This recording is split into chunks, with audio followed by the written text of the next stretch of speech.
You ever notice how the US only calls it a dictatorship when it's a black country that's decided that they don't need saving? Because in 1979, this 35-year-old man led a revolution on his little island called Grenada.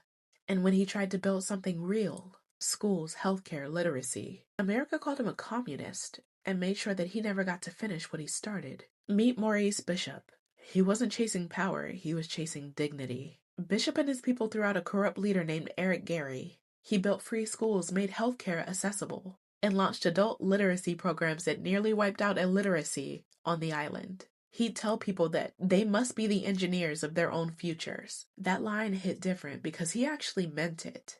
Grenada started looking like proof that a small black nation could thrive without begging the US or Britain for approval.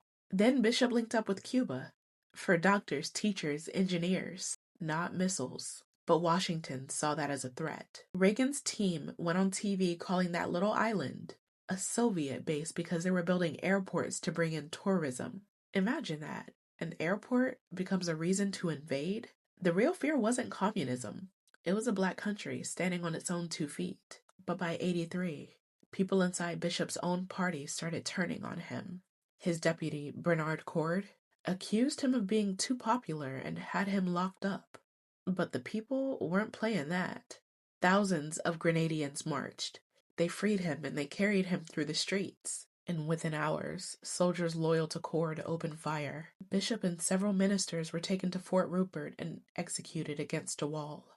And 6 days later, the U.S. invaded under something called Operation Urgent Fury. They said it was to restore democracy. You don't bomb a tiny island filled of 100,000 people to restore anything. You bomb it to remind them who's in charge. After his death, people cried in the streets. He wasn't a dictator, he was hope.